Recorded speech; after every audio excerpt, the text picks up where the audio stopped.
В последнее время мы очень часто спрашиваем себя, почему музыка Димаша так важна для нас.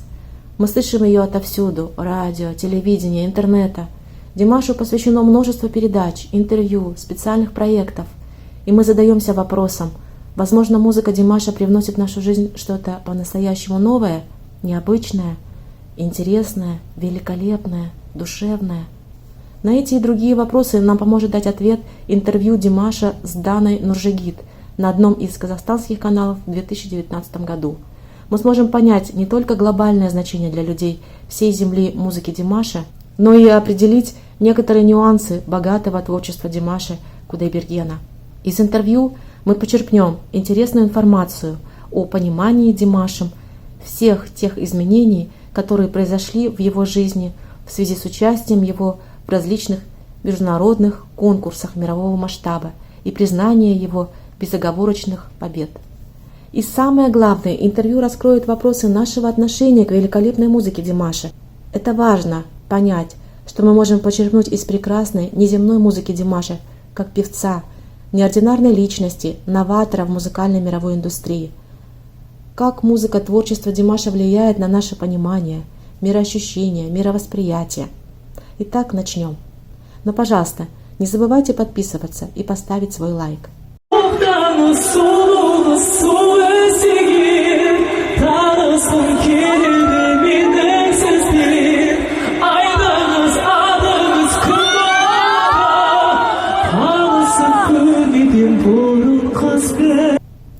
Я хочу вам напомнить, что наше название видео звучит так.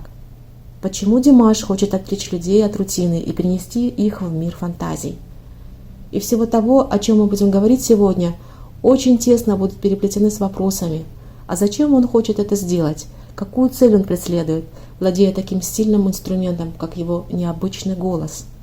Все эти вопросы и ответы лежат в плоскости интервью Димаша с Даной Нуржигит.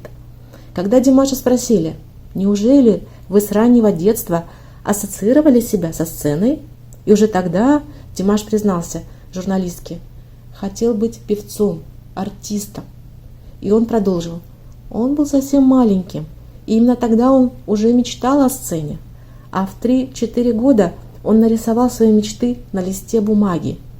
Димаш нарисовал себя, музыкальные диски, дамбру, любимый для Димаша музыкальный инструмент, который сопровождает его всю жизнь. А также он нарисовал усилители звука, гитары и ресиверы. Его спросили, откуда такое рвение петь на сцене?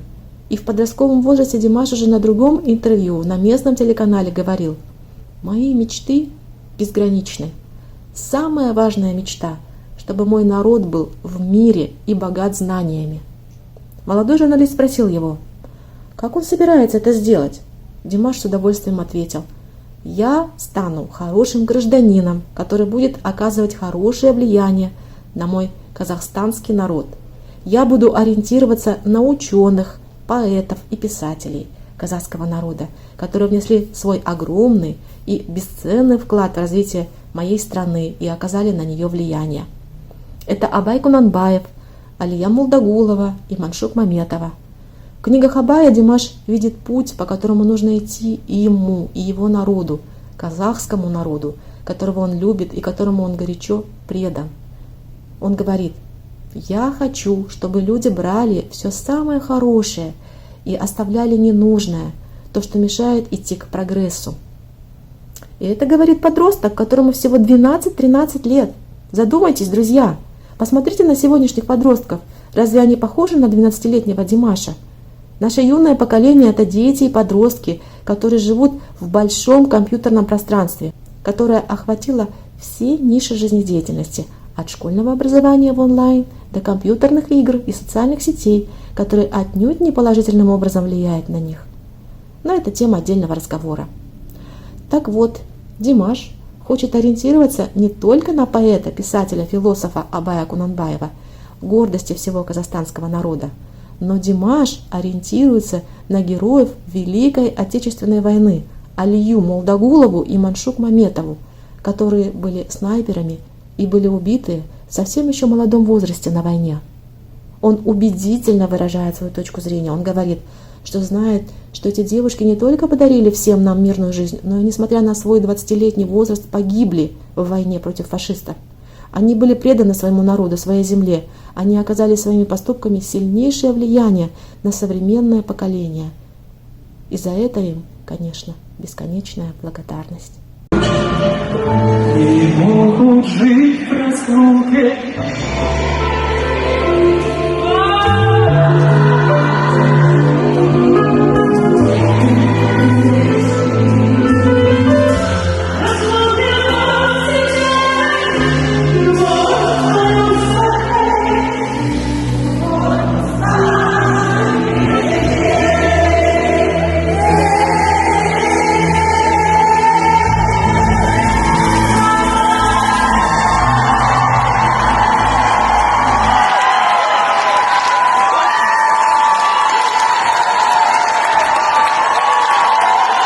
Огромное спасибо, ребята. Это такое счастье, когда твой критик открывает тебя. Спасибо! А как Димаш прекрасно цитирует философские трактаты. Диву даешься, когда видишь, как Димаш рассуждает о смысле жизни, о хорошем, о злом, о бесконечности, о любви, о радости и печали. Его любимая цитата Умара Хайяма звучит так: «Не завидуй тем, кто удачлив и богат, ведь после рассвета всегда наступит закат». Димаш считает, что это закономерно, что разные вещи происходят в его жизни. Он говорит, что это не всегда только радостная жизнь, потому что есть как постоянные, так и временные вещи. Всегда очень интересные вещи происходят в моей жизни. Но только одно я всегда помню, что жизнь художника – это временное явление. Однажды я уйду со сцены и буду сидеть вместе со зрителями, с публикой в зрительном зале. Братья, с которыми тусовался, которые были со мной в прошлом, надеюсь, будут так же тепло общаться со мной всегда, чтобы я смог смотреть им прямо в глаза. Почему Димаш хочет смотреть друзьям прямо в глаза? Потому что он хочет видеть истинную дружбу между ним и людьми. Он понимает, что все в этом мире временное. Но вот дружба – это явление настоящее, постоянное и непроходящее. Что же Димашу помогает подняться на пьедестал победы? Какие неведомые силы существуют те, которые дают Димашу духовную, моральную, профессиональную силу? На пьедестале победы первым помогает нам Творец, говорит Димаш. Потом родители, которые всегда нас поддерживают в каждом нашем начинании. И еще немаловажно, именно родители являются нашими учителями, у которых мы получаем уроки не только в духовном, но и в профессиональном смыслах. По жизни мои кумиры – это прежде всего папа и мама, говорит Димаш. Я прекрасно даю себе отчет о том, что я очень счастливый человек. Я очень счастливый человек. Правда, сегодня вместе с нами в зале присутствуют мои родители. Можно я покажу? Посмотрите, какая она красивая.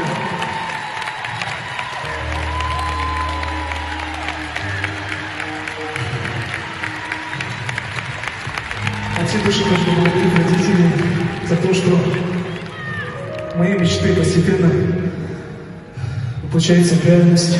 И еще раз хочу поблагодарить всех зрителей.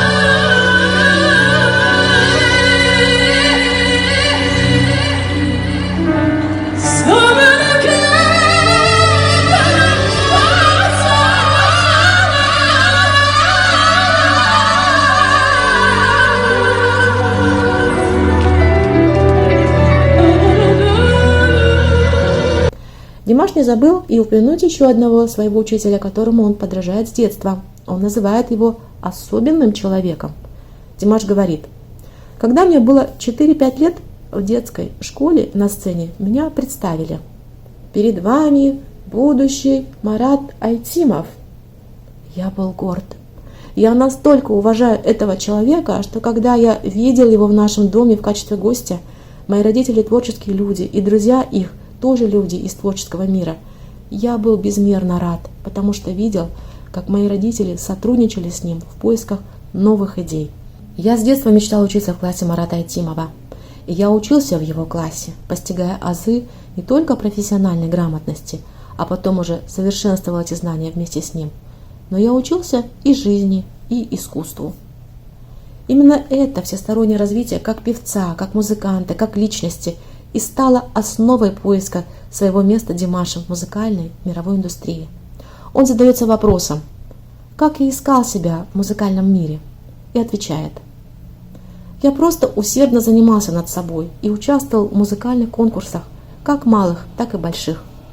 Мне даже не важно было понять, осознать, кто я, на что я претендую и что я могу. Мне важно было действие, а за действием приходит опыт. Никогда я не задумывался над вопросом, хотел ли я жить за пределами Казахстана, потому что весь мир для меня общий дом. Дерс называет меня послом мира, и не зря.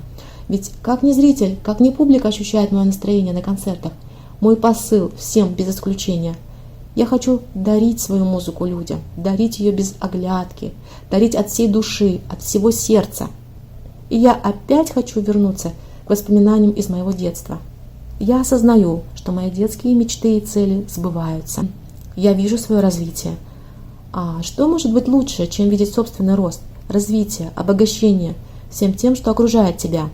Я впитываю в себя всю музыку, окружающую меня каждый день, каждый час, каждую минуту, от классики до неоклассики. И больше всего я люблю кроссовер. Это просто необыкновенно. Когда ты своим голосом, своим пением можешь донести главное – это любовь к людям. Хотя, конечно, это технически сложно, это невероятно сложно. Но я не просто развиваюсь в этом направлении, я сам стараюсь развить это направление. Рэй Брэдбери сказал: когда тебе 17, ты знаешь все. Когда тебе будет 27, если ты знаешь все, тогда тебе еще 17. Поэтому в будущем, через 10 лет, я не должен быть таким же Димашем, как сегодня. Я должен быть другим. Я должен много работать, чтобы совершенствовать свои знания, навыки. Я должен учиться, переходя от одной ступени к другой. И я до сих пор учусь в аспирантуре. И я учусь не только в образовательных учреждениях, я также учусь, принимая участие на международных конкурсах. По возвращении Димаша со славянского базара он произнес одну интересную фразу: «Я сам создаю структуру и стратегию, а потом я сам это выставляю на показ». Да, и в самом деле Димаш занимается музыкальным продюсированием, в том смысле, что он очень придирчиво относится к подбору собственного репертуара. В песнях он скрупулезно занимается подтоном, началом, а затем уже динамикой, средней частью и финалом кульминацией. Все это создается только в умелых руках Димаша, а потом уже Ерлан Бекчурин выполняет заказ Димаша с точностью до миллиметра. Димаш говорит, что только Ерлан Бекчурин делает песню именно такой, какой Димаш ее представляет. И в этой большой работе над песнями первую скрипку играет волшебный, ангельский, необыкновенный голос Димаша. Димаш говорит, что у всех на устах понимание того, что существует лишь 1% таланта и 99% упорного труда. И это верно. Благодаря упорному труду человек совершенствуется и растет. Но все же не нужно забывать, что необыкновенный, красивый голос – это прежде всего природа. Димаш говорит: мы должны совершенствовать то, что нам доверил Аллах. Но при этом мы не должны забывать, что упражнение каждый раз или в течение дня – это обязательный процесс. Это как большой спорт. Это результаты тренировок вокала. И только со временем ты можешь использовать этот опыт на 3 тона больше. Димаш продолжает: люди удивляются моим диапазоном голоса в 6 октав. Я хочу, чтобы они не обращали на это слишком много внимания. Это всего лишь мой инструмент. Моя главная цель – немного отвлечь человека от рутины, перенести его в мир фантазий. Зачем Димаш хочет нас перенести в мир фантазий? На этот вопрос мы пытаемся ответить в этом видео. Получится у нас или нет, мы посмотрим. Но в любом случае мы надеемся на ваши комментарии, наши друзья. Итак, продолжаем. Кроме голоса, большую роль играет участие в музыкальных конкурсах любого масштаба, когда нужно готовиться стратегически, как к большим соревнованиям. И ты, как настоящий командир или как гроссмейстер, должен полностью узнавать, изучать своих конкурентов. Я должен знать слабости своих конкурентов, в какой части его можно обыграть. В нужный момент я должен показать самую блестящую сторону моего голоса. В связи с этим можно сказать молодым людям, которые хотят участвовать в подобного рода соревнованиях: занимайтесь усердно вокальной подготовкой, тренируйте голос так, чтобы перед тем, как отправиться на конкурс, вы могли бы спросить себя: достоин ли я поехать на этот конкурс от имени страны и выступать на большой сцене? Если человек задает себе этот вопрос, каждый день он обязательно сделает шаг вперед. Дальше Димаш продолжает. Совершенствуйтесь всегда, как знаменитый великий оперный певец Лучано Паваротти, который до конца своей жизни, до 70 лет тренировался с педагогом. Педагог просто необходим певцу, потому что певцу нужно ухо извне, чтобы правильно слышать себя. Голос певца для самого себя всегда звучит красиво, поэтому педагог по вокалу просто необходим. И у Димаша есть учителя не только в Казахстане, но и в Китае, который работает со звездами Азии и Европы. Димаш говорит, что иногда у него или у учителя не хватает времени. Тогда он играет на пианино, поет. Так он тренируется каждый день. Становлению моего голоса, говорит Димаш, помогли мои занятия тэквондо и плаванием. Все это помогло развить мне легкие, использовать технику, необходимую для тренировки голоса. Большое значение имеет для меня плавание. В какой бы стране, городе, отеле я не остановился, всегда хожу в бассейн, пытаюсь заниматься спортом. Ведь вокал – это чистый спорт, это чистая математика. Когда вы берете и издаете звук, отправляете его в диафрагму, оттуда вырывается большой ураган. И в это время грудной резонанс, маска, резонатор во рту, в голове. Вам нужно с силой вдавить в этот резонатор, то есть он должен стать подобие трубы. Это как при проведении химических процессов. Мы знаем, что все происходит само по себе. Так поднимается дыхание, поднимается воздух, но плечи при этом поднимать не следует. Здесь свои законы и тренировки, которые нужны каждый день. Так задействуются все мышцы. Дана Нуржигит спросила, как изменился Димаш со времени участия в китайском голосе. Это был особый период в моей жизни, говорит Димаш, когда я преодолел особый балл. Это было особенное, незабываемое время. В первый конкурсный день я очень нервничал, готовился усердно, потому что я встретился с аудиторией в 2 миллиарда человек. Я сделал все, что мог, я понимал, что представляю Казахстан. На 8-м туре сильно заболел, распухло горло, не было голоса, но в тот день предстояло выйти на сцену соревнований. В то время мне сделали 5 уколов в горло, которые мне здорово помогли. Тогда я смог сконцентрироваться и выйти на сцену. Однако на сцене все же чувствовал боль. Но мой голос меня не подвел. Я слышал самого себя и удивлялся появлению ясного звучания моего голоса. Когда я покинул сцену, голос снова пропал. С того времени и появились многочисленные контракты. Но, если честно, я всего этого не ожидал. Очень сложно сейчас выразить словами мои чувства. Тогда и пришла внезапно слава. 21 января вышла программа на китайском телевидении. За 1-2 дня в Инстаграме набралось 600 миллионов просмотров. И когда я вышел на улицу, мне нужно было прогуляться по местному базару, потому что шли съемки музыкального клипа. Простые люди собирались вокруг меня и осыпали меня своими добрыми пожеланиями. В это время я подумал, должно быть, что-то случилось. И, конечно же, я задумался, что это и есть слава. Через некоторое время помощница сказала мне, что будет встреча с Джеки Чаном. А я с детства мечтал хоть раз увидеть его, просто пожать ему руку. Ему очень понравилось мое выступление, и он приготовил для меня какой-то сюрприз. Я тоже захотел моему любимому артисту что-то приятное в национальном стиле подарить. И что же дальше? А дальше то, что мы обратились к казахскому меньшинству, проживающему в Китае, в Урумчи. Мы просто попросили помочь с поиском чапана и дамбры. И буквально на следующий день один мужчина принес чапан и дамбру. Как произошла наша встреча? Я зашел в студию. Джеки Чан очень скромный человек. Он заметил, что я нервничаю. Просто позвал меня. «Эй, как дела? Иди сюда». Потом сам подошел. и мы пожали друг другу руки. Я, конечно, выразил самые добрые слова пожелания и благодарность Джеки Чану, потому что фильмы с его участием – это прекрасные моменты 3 поколений моей семьи – отца, деда и меня. Этими воспоминаниями мы напрямую были и остаемся связанными с фильмами Джеки Чана. А что же китайские поклонники? И не только китайские поклонники. Они существуют во всех уголках мира. Они приходят на концерты, знакомятся с Казахстаном, учат казахский язык. Димаш считает, что в искусстве нет границ. Хотя у человека есть свой вкус, искусство является общим для всех людей. Музыка – великая сила. Димашу часто задают вопрос о его личной жизни, о том, что, возможно, его будущая невеста, жена, будет из той категории, которую называют преданными поклонниками, фанатами. На что Димаш отвечает: «Не знаю, не задумывался об этом. Но точно знаю, что в какой бы стране я бы ни был, моя будущая жена будет обязательно рядом с бабушкой, дедушкой и моими родителями. Она будет жить с ними». Димаш не представляет, как можно жить отдельно от 2 старших поколений. Он говорит: «Я буду ревновать. Я не отдам старших Мансуру, идущему за мной. Я не откажусь от них. С самого раннего детства у меня большая мечта, что все мы будем жить вместе. Мои родители, дедушка, бабушка, брат и сестра. Ведь в народе не зря говорят: дом, в котором живут старики, полон богатства.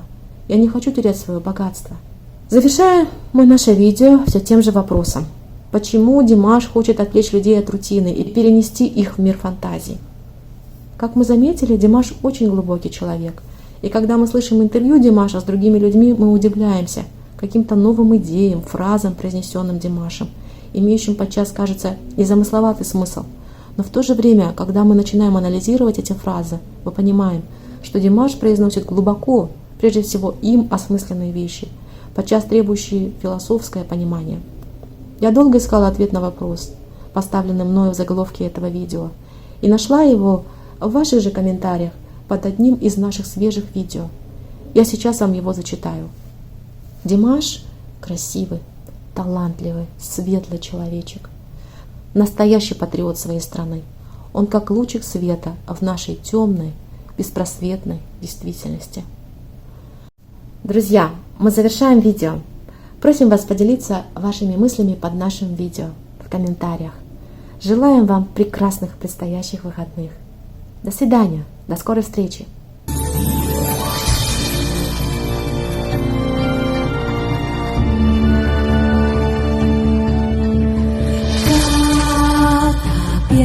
Y cada flor de la tierra está hecha con amor. Somos sus hijos, poetas y héroes sois. La vida nace y va y no se detendrá.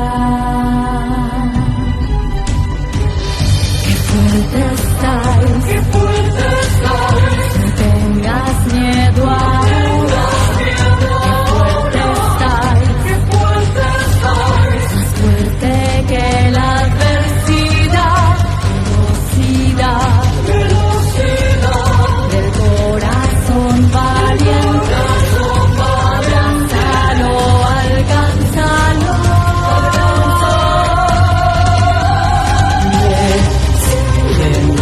En la mitad, hermandad y libertad, nuestro mundo a ti te necesita. Sé tú mismo sin